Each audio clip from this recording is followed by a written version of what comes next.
Assalamualaikum warahmatullahi wabarakatuh.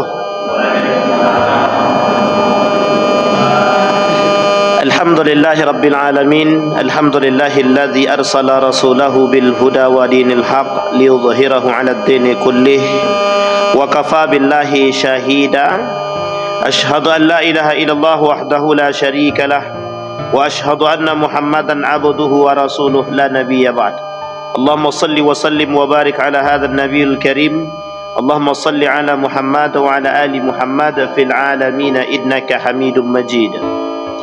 Ya ayyuhan nasu ittaqu rabbakum alladhi khalaqakum min nafsin wahidah wa khalaqa minha zawjaha wa batha minhuma rijalan katsiran wa nisaa'a wattaqullaha alladhi tasaaluna bihi wal arham innallaha kana 'alaikum raqiba.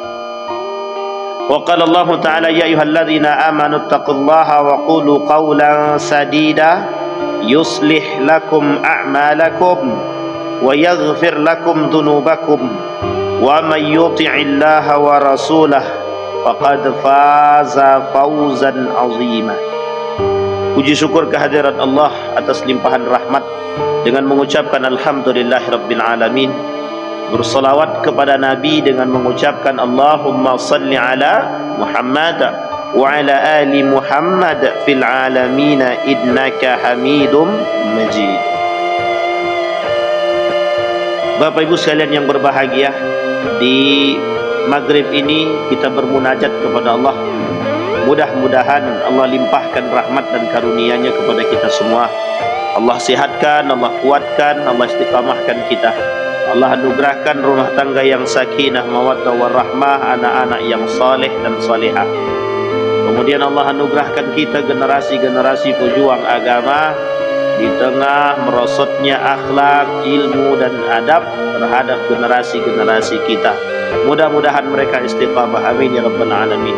Untuk kedua orang tua kita yang telah mendahului kita, Allah tempatkan di tempat terbaik di sisinya.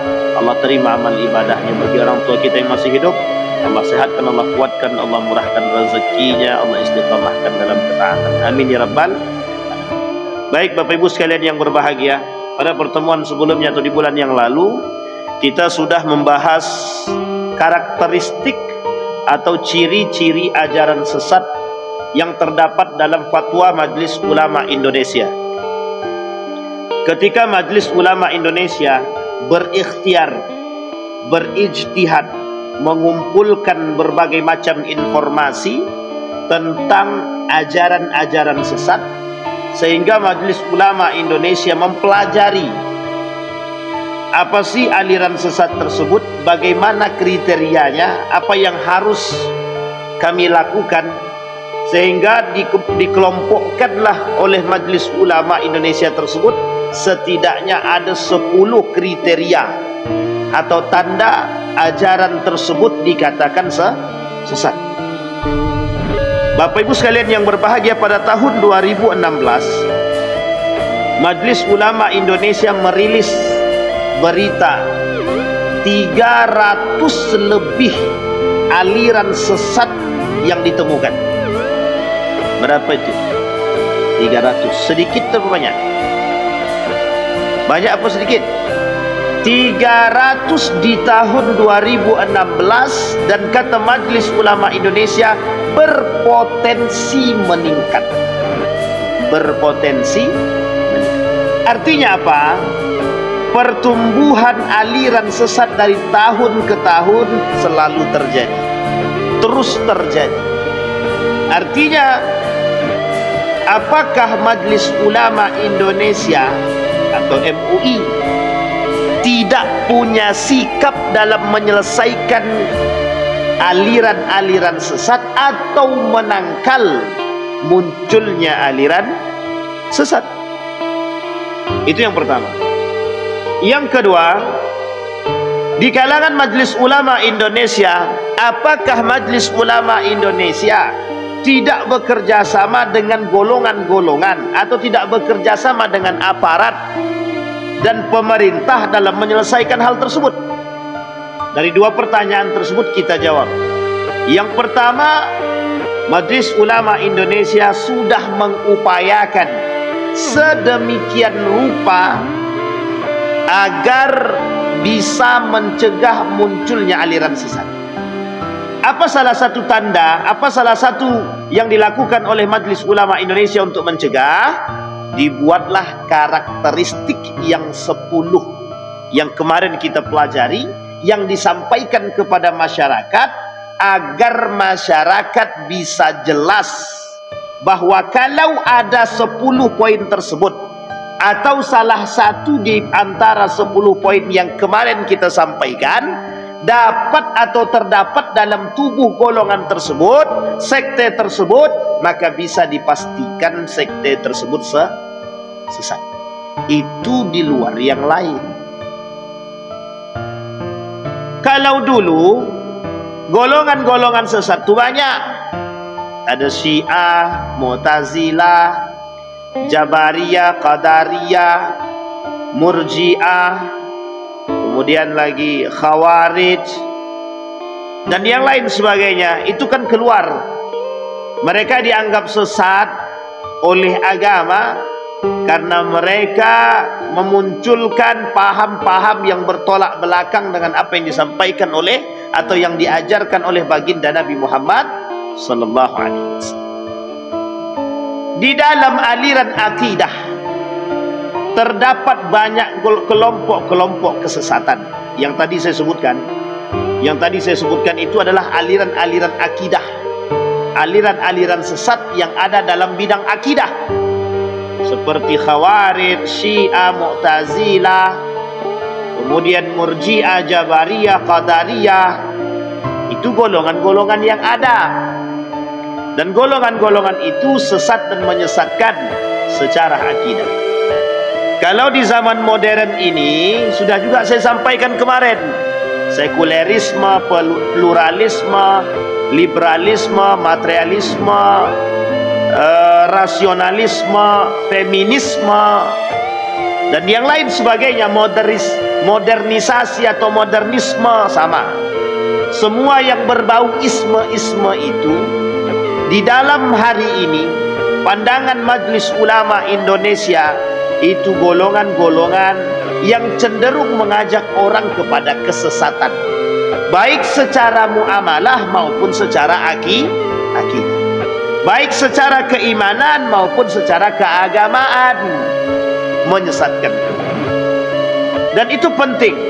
Seperti liberalisme, mengajak orang berpikir lebih liberal, lebih bebas, dan mementingkan kepentingan dia terhadap kepentingan yang lain. Artinya apa? Kebebasan seseorang dalam berbuat tidak bisa disandingkan dengan ribat atau aturan yang terdapat di dalam agama. Artinya kebebasan orang tidak boleh dibatasi. Itu haknya manusia untuk melakukan sekalipun menabrak aturan-aturan agama. Yang kedua, pluralisme. Kenapa dikatakan pluralisme ini ajaran? Bukan ajaran sebenarnya, kelompok yang menganjarkan kita kepada kesesatan. Karena mereka menganggap semua agama itu benar. Padahal Islam mengatakan agama yang benar itu cuma satu. Innad dina indallahil Islam. Bahkan semua nabi Islam. Tak ada satu pun nabi yang tidak Islam, semuanya Islam. Hanya saja ketika mereka memahami konteks ayat-ayat Al-Quran, ya mereka akan mencoba memahami dengan kacamata toleransi dan hak asasi manusia serta modernisasi, perkembangan zaman dengan kemodernan zaman. Yang ketiga ada namanya sekulerisme. Apakah ini sesat? Dia bukan ajaran, dia bukan sekte, tapi golongan, kelompok yang menanamkan nilai-nilai sekuler kepada kita. Apa maksud nilai sekuler tersebut? Maksudnya adalah bagaimana umat muslim ini harus dipisahkan dari agama dan kehidupan. Jadi apa maksudnya? Ketika urusan-urusan kehidupan itu jangan dikait-kaitkan dengan agama. Agama doktrinal, Agama itu spiritual masing-masing. Sementara politik, kehidupan, pendidikan itu urusan lain yang bebas untuk disampaikan dengan nilai-nilai apapun. Sampai di sini paham Bapak Ibu? Sehingga golongan-golongan yang tadi yang saya sebutkan, kelompok-kelompok yang tadi yang saya sebutkan muncul di era modern. Muncul di era modern. Ada peradaban barat, mereka mendukung. Ada peradaban Korea, mereka mendukung. Artinya setiap orang diberikan kebebasan berkreativitas sekalipun terhadap dalam agama. Sampai di sini bisa dipahami? Kira-kira lebih sesat mana? Lebih sesat kelompok yang dahulu atau yang sekarang? Kelompok yang dulu jelas kesesatannya. Kalau kelompok-kelompok yang sekarang abu-abu kesesatan. Kenapa kok abu-abu? Ya justru kita harus lebih berhati-hati pada kelompok yang sekarang. Karena mereka abu-abu. Kadang benar, kadang salah. Tapi yang paling parah lagi mencampur adukkan kebenaran dan kesalahan. Yang hak dan yang batil mereka campur. Sehingga lebih parah menyesatkan. Orang kafir dan orang muslim itu jelas perbedaannya. Tapi yang tak jelas perbedaannya itu orang muslim dan orang munafik. Itu tak jelas perbedaannya. Sama-sama Islam, sama-sama sholat, sama-sama beribadah, sama-sama satu Tuhan, sama-sama satu Nabi. Sama-sama Nabi deh. Tapi yang satu istiqamah dalam ajaran agama, yang satu melenceng daripada ajaran, yang satu mengajak ke jalan yang lurus, yang satu mengajak ke jalan yang bengkok. Kaki tangan daripada aliran sesat itu adalah kaum-kaum muslimin yang munafik tadi. Siapa mereka? Yang tergolong dalam kelompok-kelompok yang tadi saya sampaikan. Jadi Bapak Ibu sekalian yang berbahagia, hari ini justru lebih berbahaya daripada yang dahulu. Kalau dahulu kita jelas Syiah, tahu kita bagaimana model ibadah dia, tahu kita akan kesesatan dia. LDII, tahu kita dulu kesesatannya, sekarang tak dianggap sesat lagi. LDII hari ini tak dianggap sesat lagi. Kenapa tak dianggap sesat lagi hari ini? Karena mereka sudah menghapuskan salah satu pemahaman mereka, yang masuk orang lain yang masuk ke dalam masjid mereka, yang tak sepaham dengan mereka, sudah tidak dicuci lagi lantai dia. Kalau dulu bapak masuk, kaki tempat bapak tu dipel dia. Kita ni najis. Semua kita yang ada di sini, karena berseberangan dengan mereka, kita najis. Pernah saya masuk itu masjid Pak, dipel tu. Langsung dipel sebersih-bersihnya. Pakai kinclong-kinclong itu apa namanya itu? Soklin.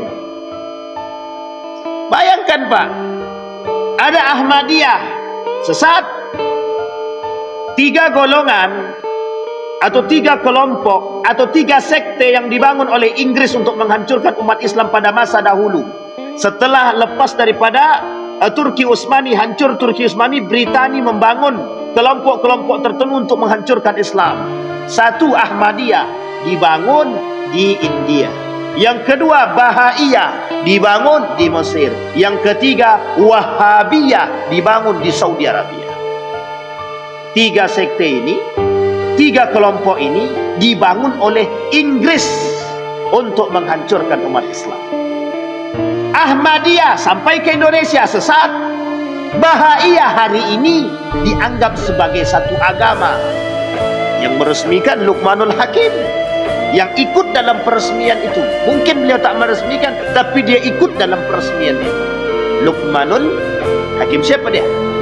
Betul, Luqmanul Hakim, yang Kementerian Agama itu. Waktu itu. Sekarang kan beliau dah tak di situ lagi. Yang kedua, yang ketiga ada lagi, namanya Wahhabiyah. Wahhabi di mana munculnya? Di Saudi Arabia. Ketika pemberantasan semua orang-orang yang bermadhabkan Syafi'i, bermadhabkan Imam Abu Hanifah, habis, tak ditinggalkan sedikit.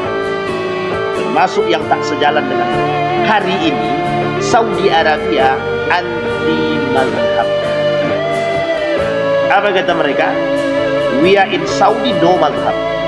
We are in Saudi no mazhab.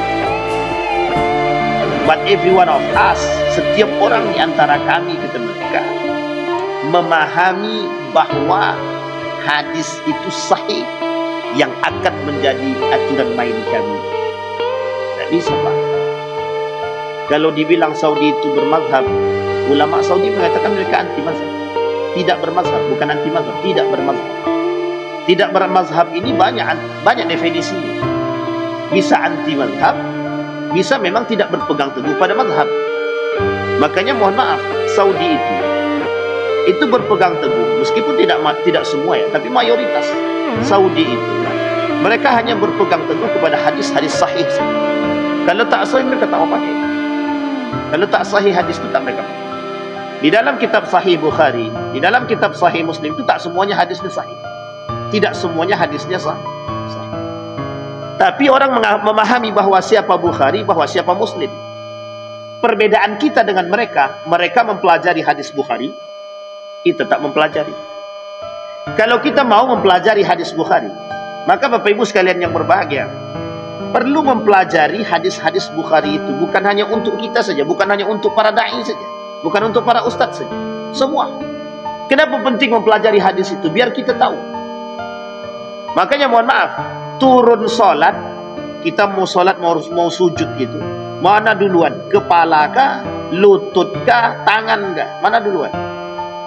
Lutut apa tangan? Atau kepala? Kalau kepala tak ada, yang ada cuma dua, kalau tak lutut, tangan. Kedua-duanya hadisnya sahih. Perbedaan hadisnya cuma satu. Jadi jarak antara hadis pertama dengan hadis selanjutnya itu, antara hadis tangan dengan hadis lutut itu cuma dipisahi oleh satu hadis saja. Coba bayangkan, cuma satu hadis saja. Kedua-duanya sahih. Tapi kalau seandainya kita pakai yang tangan, dianggap salah. Maaf, kalau kita pakai lutut dianggap salah. Justru mereka pakainya tangan dulu, baru lutut. Kita kan pakai lutut dulu, baru tangan. Kan begitu. Yang penting tak berkelahi suami istri dan taklah. Kedua-duanya benar. Kedua-duanya benar. Yang salah siapa yang tak solat itu, atau yang tak pakai ruku dan tak pakai sujud.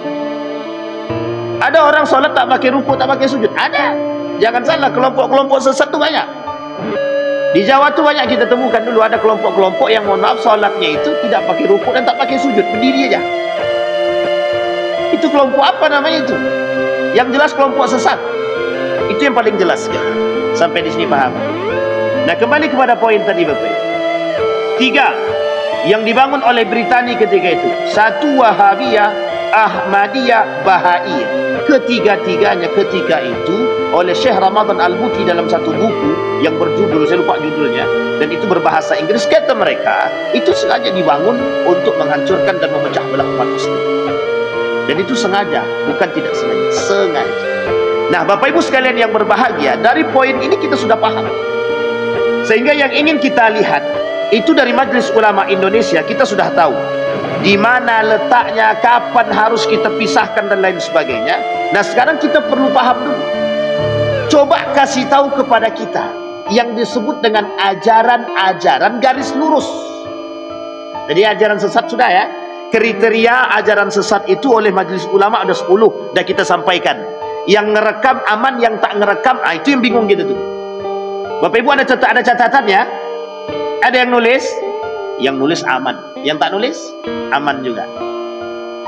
Nah, kemudian yang ingin kita sampaikan, kalau karakter ajaran sesat sudah, sekarang ada ciri ajaran yang disebut dengan ajaran lurus.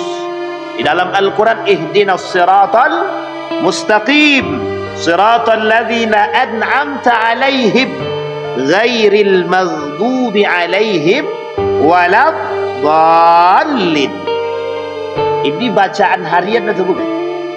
Bacaan harian atau bukan? Bacaan harian. Sekarang saya tanya Bapak Ibu, pernahkah kita memahami kalimat ihdinas siratal mustaqim? Tunjukilah kami jalan yang lurus, yaitu jalan orang-orang yang telah Engkau beri nikmat kepada mereka. bukan jalan mereka yang dimurkai, dan bukan pula mereka yang sesat. Oke Bapak Ibu, sampai di sini paham? Baik. Pertanyaannya, siapa yang dikatakan oleh Allah sesat tersebut? Satu, yang keluar dari jalur rukun iman dan rukun Islam. Oke, rukun iman dan kita ambil contoh. Salah satu contohnya adalah Syiah. Syiah memahami bahwa Ali bin Abi Thalib adalah orang yang baik, bagus, disamakan dengan baginda Nabi Muhammad sallallahu alaihi wasallam. Sesat apa tak sesat? Ada dalam rukun Islam kita? Ada dalam rukun iman kita? Satu. Yang kedua, Syiah lagi. Mereka lebih menyamaratakan, mereka mengatakan bahwa imam yang paling maksum itu imam 12. Imam yang 12 bersama dengan baginda Nabi Muhammad sallallahu alaihi wasallam. Adakah pemahaman kita demikian? Tak ada. Baik. Adakah yang lain? Ada. Sekarang kita lihat dulu. Yang rukun imannya sama, rukun Islamnya sama, tapi kemudian terkategorikan dalam kesesatan. Kita ambil contoh Murji'ah. Murji'ah membenarkan dosa-dosa besar itu tak masuk dalam kategori dosa besar. Bagi mereka dosa besar itu dipertanggungjawabkan personal, tergantung pada hati manusia. Paham maksud saya Bapak Ibu? Jadi gini, kalau ada orang yang melakukan dosa besar, mereka tak dimasukkan ke dalam neraka. Itu tergantung tingkat hati mereka. Kalau dia tak solat, tapi hati dia tetap beriman pada Allah, itu tak dosa besar. Dia tak solat, tapi dia tetap beriman kepada Allah, maka dia tidak tergolong kepada dosa besar. Dia berzina, tapi masih beriman kepada Allah, berarti tak masuk dalam golongan dosa besar. Ini oleh para ulama disebut dengan ajaran sesat. Pemahaman Ahlus Sunnah wal Jamaah, kata Syekh Hasyim Al-Asy'ari, InsyaAllah kalau kita ketemu lagi di bulan depan, kita sampaikan dalam kitab tersebut tentang aliran yang selamat. Syekh Hasyim Al-Asy'ari dalam kitabnya Risalah Ahlus Sunnah wal Jamaah. Pemahaman Ahlus Sunnah wal Jamaah bahwa orang yang tidak solat atau meninggalkan solat kafir atau kufur. Ma bainaha wa bainahu as-salat. Perbedaan antara kita dengan orang kafir, ma bainana wa bainahu as-salat. Perbedaan kita umat muslim dengan orang kafir adalah salat. Faman tarakaha faqad kafara. Barang siapa yang meninggalkannya berarti yang tak salat kafir apa tak kafir? Berarti kalau besok ada yang tak salat kafir kau ni, tak boleh. Maksudnya dia tak kafir, tidak murtad dari Islam, tapi perbuatannya setara dengan orang kafir.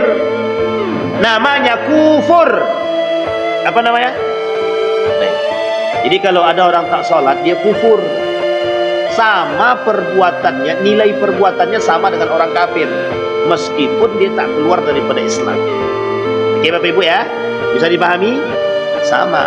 Berzina, dosa besar atau tak dosa besar? Dalam pandangan Ahlus Sunnah wal Jamaah, yang namanya berzina itu dosa besar. Ada kelompok Murji'ah, kata kelompok Murji'ah begini, kalau seandainya suka sama suka itu tidak zina namanya. Mau Bapak Ibu begitu? Kalau dia suka sama suka itu tidak zina, kan itu parah tuh. Nikah beda agama, dosa besar atau bukan? Dosa besar karena masuk dalam kategori zina. Atau dia menentang Allah. Kata mereka, asal masih beriman tak ada masalah. Asal masih beriman kepada Allah tidak ada masalah. Itu dikembalikan kepada pribadi masing. Oh, ini bukan rusak lagi, ini dah rusak banget kalau begitu. Dah sampai di sini paham Bapak Ibu ya? Ini karakternya ajaran-ajaran yang sesat. Sekarang yang disebut dengan ahli ajaran-ajaran yang lurus tadi, yang sejalan dengan rukun iman dan rukun Islam. Kalau dia percaya tentang rukun iman dan dia percaya rukun Islam, selesai. Dia bisa bertahan dalam akidah dia, tidak batal syahadat dia, tidak batal keislaman dia, selesai. Memahami 70 lebih dosa besar, berarti dia tak sesat. Oke Bapak Ibu ya, berarti dia tidak sesat. Sekarang ada yang sesat, ada yang menyimpang. Sama tak sesat dan menyimpang itu? Secara makna sama, secara bahasa berbeda. Ada yang menyimpang, ada yang sesat, ada. Apakah sesat itu menyimpang? Ya. Apakah menyimpang itu sesat? Belum tentu. Misal ada orang yang menyimpang, tapi dia tak meyakini penyimpangan dia, dia tak sesat, salah dia, dosa. Tapi kalau dia sesat, berarti dia sudah meyakini. Kesesatan itu terletak pada keyakinan. Kalau dia melakukan tapi dia tak meyakini, maka dia penyimpangan. Contoh, salat subuh di waktu asar. Salat subuh di waktu asar, itu salat subuh atau bukan? Kalau dia meyakini bahwa salat subuh itu benar di waktu asar, atau di waktu zuhur, atau di waktu yang lain, itu sesat, karena menjadi rutinitas. Tapi kalau dia lakukan salat subuh di waktu zuhur, bukan meyakini kebenaran itu menyimpang namanya. Sampai di sini paham? Kita ambil contoh. Ada orang pelaku homo atau lesbi, menyimpang atau sesat? Menyimpang. Kita katakan sesat. Kalau dia meyakini bahwa itu benar, maka dia sesat. Tapi kalau dia melakukan tapi tak meyakini, penyimpangan. Sampai di sini paham? Ada orang pelaku homo, tapi dia tak meyakini bahwa homo itu benar, tapi dia melakukan, maka itu penyimpangan namanya. Tapi kalau dia meyakini, mengimani bahwa kami orang-orang yang lesbi, yang gay ini berhak mendapatkan sama dan benar dan bisa masuk surga seperti pemahaman lainnya, itu yang sesat dan menyesatkan. Kita ambil contoh yang lain. DII. Apa itu DII? NII, Negara Islam Indonesia. Tak sejalan dengan mereka. Kata mereka begini, lebih baik, lebih utama ketika kita rapat itu rapat atau kajian atau mengaji atau belajar, itu lebih utama daripada solat. Sampai ketinggalan solat pun tak masalah, ini lebih utama. Artinya mereka memahami, meyakini bahwa ngaji lebih baik, lebih afdol daripada solat. Sesat apa tak sesat? Kalau dia meyakini, sesat. Tapi kalau dia melakukan saja tak meyakini, itu penyimpangan. Sekarang lebih banyak penyimpangan atau penyesatan? Kedua-duanya. Nah, sekarang saya tanya Bapak Ibu, orang-orang yang korupsi itu kira-kira penyimpangan atau penyesatan itu? Jangan dua-duanya. Penyimpangan apa penyesatan? Kalau mereka meyakini bahwa korupsi itu benar, itu sesat. Tapi kalau mereka melakukan tapi tidak meyakini kebenaran itu, maka penyimpangan. Berarti lebih banyak penyimpangan atau penyesatan itu? Kita gantung. Kalau dia ajak kita untuk membenarkan korupsi, itu penyimpangan, itu kesesatan sudah. Nah, sampai di sini paham Bapak Ibu ya? Dan itu dipisah. Baik, apa kata Allah? Siratal ladzina an'amta alaihim. Allah, jalan yang lurus itu yang diberkahi oleh Allah, yang diberikan nikmat kepada mereka oleh Allah. Nikmat yang Allah berikan kepada kita namanya hidayah. Apa namanya? Hidayah. Bukan nama kawan. Hidayah. Hidayah itu apa? Kita masih menikmati Islam, ini hidayah. Baik, sekarang saya jabarkan kriteria Ahlus Sunnah wal Jamaah atau garis-garis lurus. Bapak Ibu sekalian yang berbahagia, ajaran garis lurus itu sebenarnya sulit untuk dibedakan dengan ajaran-ajaran yang lain yang masuk dalam kategori keislaman yang sifatnya penyimpangan. Misal, dia masih percaya rukun iman dan rukun Islam. Bisakah kita katakan sesat? Tidak. Karena kata Muhammadiyah yang disebut dengan Ahlus Sunnah wal Jamaah itu, selagi dia masih percaya dengan rukun iman dan rukun Islam, Ahlus Sunnah wal Jamaah. Pertanyaannya, Wahabi percaya rukun Islam atau rukun iman? Kedua-duanya percaya. Berarti Ahlus Sunnah wal Jamaah atau bukan? Sejauh mereka masih percaya kepada rukun Islam dan rukun iman, kata Syekh Habsim Al-Ash'ari, itu masih Ahlus Sunnah.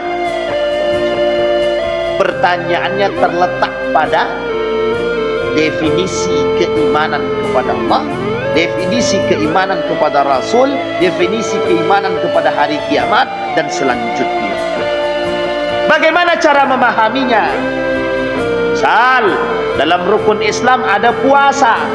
Ada puasa. Puasa itu dipahami. Kapan kita mulai puasa? Ketika azan subuh berkumandang. Masuk azan subuh, Allahu Akbar. Nah, tak boleh kita makan lagi sampai nanti 2 menit atau 5 menit sebelum azan maghrib. Atau kata mazhab Maliki, tunggu azan maghrib. Berapa lama tuh? Ada pemahaman boleh puasa sampai zuhur. Jika ada yang memahami boleh puasa sampai zuhur, berarti itu sesat. Nah, itu lain cerita. Kalau anak-anak jangan samakan. Tak mungkin pula begitu. Itu jangan pahami begitu. Kalau anak-anak itu biasa cara kita mengajarkan. Dari dulu begitu. Bapak Ibu, jangan Bapak Ibu kira mengajarkan anak berpuasa itu dari pagi sampai siang itu pada zaman kita saja. Tidak. Itu terjadi pada masa baginda Nabi Muhammad SAW. Seorang sahabat mengajarkan anak dia berpuasa sampai siang. Ketika sudah siang dia tak kuat. Ketika diadukan kepada Nabi, Nabi diam saja. Kenapa? Nabi paham itu untuk pendidikan. Nabi tak katakan itu salah. Cuma ada cumanya. Habis itu jelaskan kepada anak tuh. Yang benar itu puasa dari pagi sampai dari azan subuh sampai azan maghrib. Nanti kalau tak dijelaskan, sampai tua dia paham. Yang penting kami puasa. Sudah puasa? Sudah. Kapan puasa? Dari pagi sampai siang aja. Sampai tua. Ada begitu? Ada. Nah, kalau mereka mengimani itu tuh sesat. Maka pemahaman rukun iman dan rukun Islam itu harus syamul. Tahu syamul Bapak Ibu? Harus baik, harus sempurna. Nah, kalau tak sempurna pemahamannya, itu yang menjadi masalah. Contoh, pemahaman pada qadar dan kadar, qada dan kadar. Tahu ya Bapak Ibu ya? Ada kelompok nama dia Jabariyah. Ada kelompok namanya Qadariyah. Kata mereka begini, kata Qadariyah itu, kami percaya pada takdir ilahi. Tak kerja pun kami, itu sudah takdir. Nanti Allah akan kasih makan. Jadi ditunggu banyaknya berzikir dalam masjid aja. Anak istri dia dah kelaparan di rumah, dia pasrah sama Allah. Itu sesat. Ah, itulah balik sebaliknya. Ada lagi kelompok sebaliknya namanya Jabariyah, yang tak percaya sama sekali sama takdir Allah. Takdir Allah, kebalikan dari. Nah, ini muskilah ini. Muskilah. Kenapa kita katakan muskilah? Orang-orang seperti ini, kelompok-kelompok seperti ini, dalam memahami qadar, qada dan kadar itu tidak syamul, tidak baik. Sampai di sini paham Bapak Ibu? Loh, kok bisa? Bagaimana cara kita bisa mengerti itu syamul tak syamul, baik atau tidak baiknya Ustaz? Itulah tujuan kita mempelajari. Nanti kita masuk poinnya itu. Nah, sekarang Bapak Ibu sudah paham ya, setiap orang yang mengimani rukun iman dan Islam itu adalah golongan yang baik. Kalau ada golongan lain yang kemudian percaya pada nabi baru, itu sesat. Yang bisa berbicara dengan Tuhan pakai handphone, sesat. Jangan percaya kalau itu. Artinya ini dah jelas, rukun iman, rukun Islamnya dah jelas. Tapi jangan menyesatkan. Artinya apa? Pemahaman rukun iman dan rukun Islamnya benar.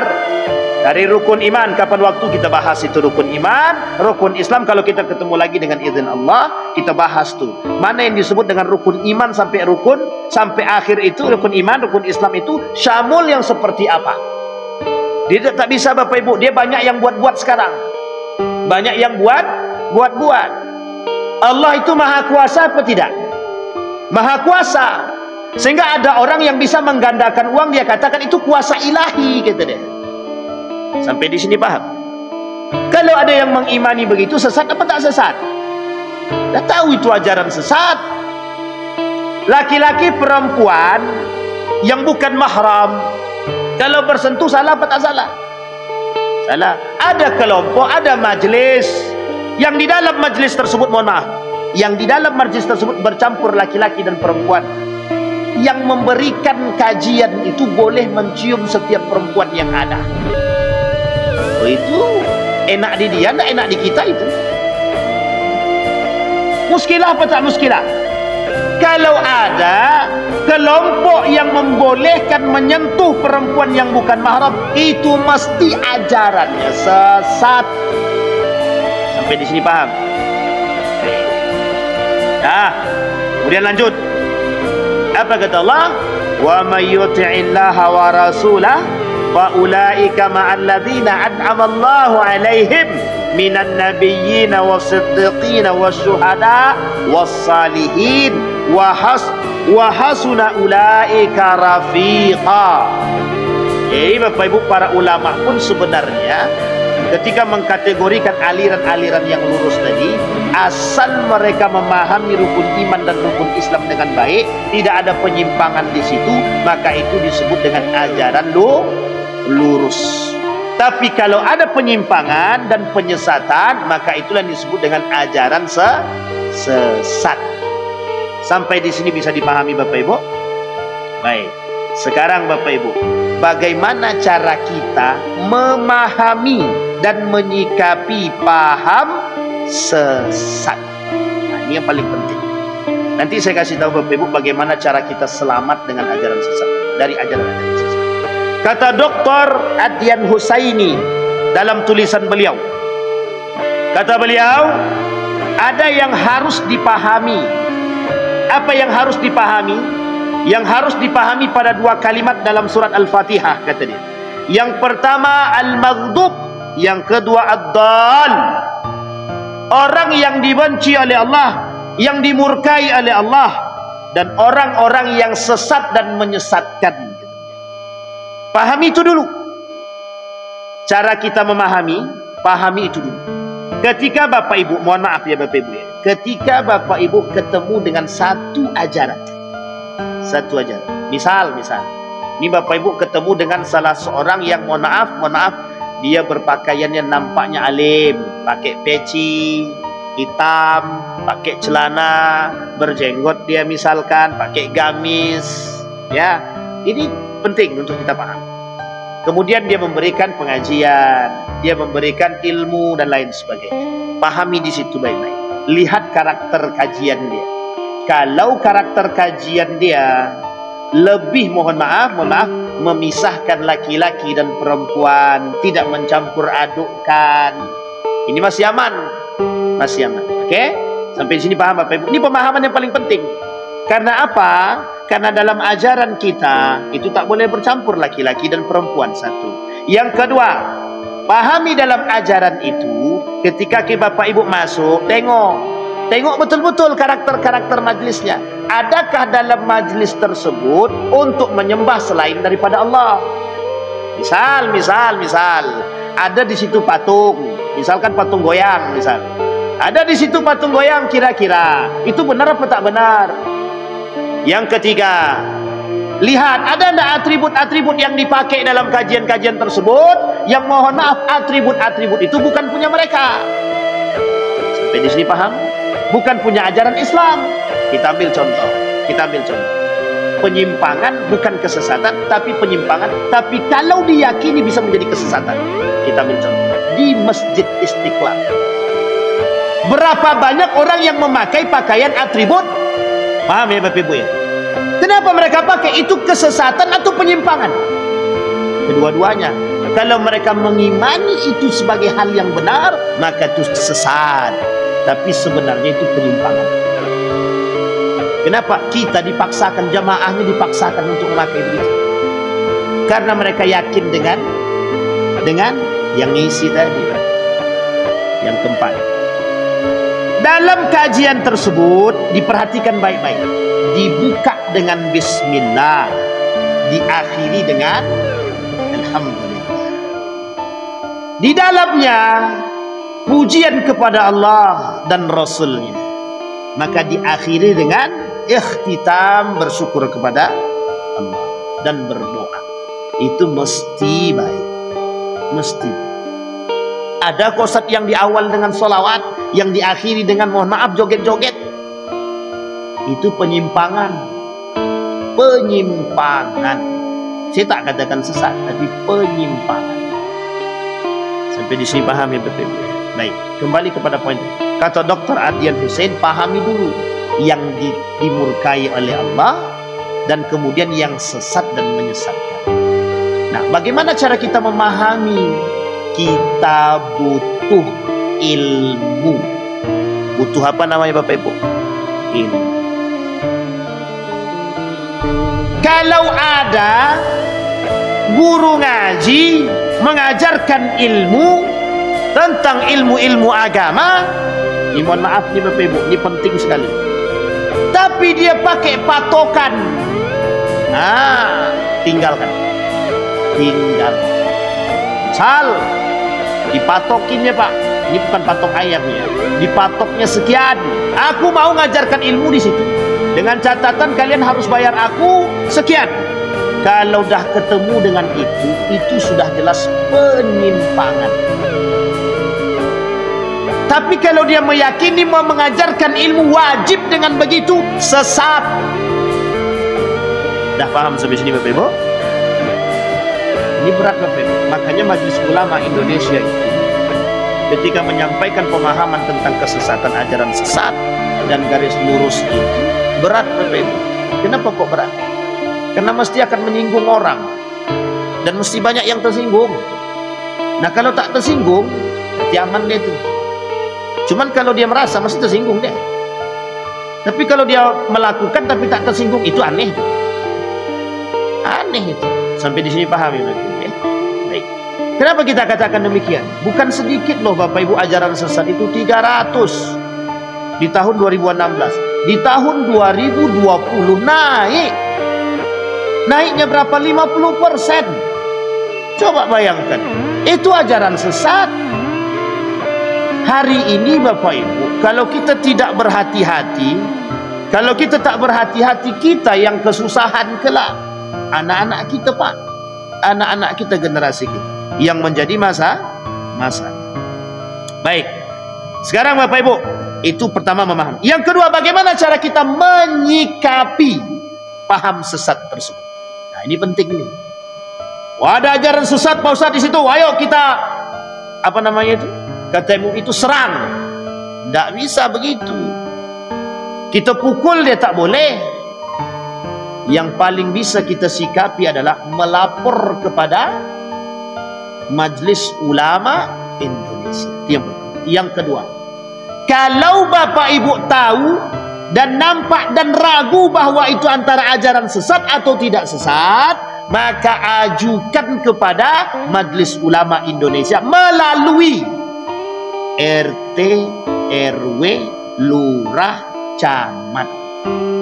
Ini yang kami lakukan. Dulu di salah satu daerah itu, di Sorek 1 itu ada namanya DII. Tapi dulu, nah, ketika itu diajukanlah ke lurah. Lurahnya kemudian mengatakan, Ustadz di sana ada ajaran sesat. Mereka mengajukan itu kepada Polda turun tangan. Diusirlah orang ini. Tapi kita nggak tahu sekarang bagaimana penyelesaiannya. Yang jelas di sana sudah orang-orang itu sudah diusir. Kita cara menyikapinya begitu. Yang kedua, kalau itu cara menyikapinya dengan cara yang lembut, maka Bapak Ibu harus kita memahami agama itu dengan baik. Harus kita memahami agama dengan baik agar kita tak tertipu. Kata guru saya, cara selamat daripada aliran sesat itu berilmu. Karena kalau tak berilmu mesti kena. Sekarang saya tanya Bapak Ibu, ada orang yang pandai baca Quran, kira-kira terpesonakah kita? Bagus suaranya, tapi dia tak solat. Sampai dia katakan begini, kami solatnya dengan hati saja, tak pakai gerak. Tapi dia baca Quran, suaranya bagus. Apa kata dia? Kami tak solat dengan gerak, kami solat dengan hati, cukup mengingat Allah. Sesat apa tak sesat? Parah itu. Dah sampai di sini paham. Nah, Nabi sendiri, Nabi bukan saya, Nabi yang mengatakan, bayangkan kelak di akhir zaman kata Nabi itu muncul golongan fasih baca Quran tapi menyesatkan orang. Fasih baca Quran, solatnya bagus, ibadah dia bagus, lebih bagus daripada kalian kata Nabi kepada para sahabat. Sampai bingung para sahabat, masih ada yang lebih bagus daripada kami? Ada. Fasih bacaan dia, hafal Quran, paham dia, mengerti dia, hebat solatnya kata, lebih baik daripada kalian. Tapi mereka seperti anak panah yang keluar daripada busur dia. Apa maksudnya itu? Tak tepat sasaran. Agama itu tak bermanfaat, hafalan tak bermanfaat bagi diri mereka. Justru mereka menyesatkan orang. Coba itu Nabi yang ngomong, Pak. Baik. Nah, satu cara kita selamat, satu lagi. Cara kita selamat daripada aliran sesat, kita harus berilmu. Yang kedua, harus berkelompok. Kenapa kita katakan harus berkelompok? Kalau ngaji itu Bapak Ibu harus berkelompok. Yang ketiga, kalau ngaji harus pakai guru. Di banyak ngaji tanpa guru, sesat dan menyesatkan. Banyak kali orang baru keluar dari pondok bisa menyesatkan orang yang sudah bertahun-tahun keluar dari pondok. Ini unik, unik, sangat unik. Saya baru-baru ini menemukan ada anak muda itu baru keluar dari sekolah itu bisa mencaci maki ulama-ulama dahulu. Itu memang ya, penyimpangan, artinya penyimpangan. Tapi Ibu sekalian yang berbahagia, 3 poin utama agar kita bisa selamat. Yang pertama, berilmu. Yang kedua, apa Bapak Ibu yang kedua? Berkelompok. Yang ketiga, harus belajar harus dengan kata guru saya, kata ulama-ulama terdahulu, kata Imam Al-Ghazali, kata Imam Ibnul Qayyim Al-Jauziyah, kata Imam Al-Jauzi, belajar agama harus dengan guru. Kata Dr. Mawardi Muhammad Saleh, kalau ada orang belajar agama tanpa guru, maka dikhawatirkan ilmu yang dia dapat menyesatkan. Dikhawatirkan ilmu yang dia dapat menyesatkan. InsyaAllah, mudah-mudahan lain waktu kita sambung, kita selesaikan. Mudah-mudahan bisa menjadi pencerahan bagi kita, paling tidak bisa menyelamatkan kita. Amin ya Rabbal. Fa'tabiru ya ulil absar la'allakum tuflihun. Assalamualaikum warahmatullahi wabarakatuh.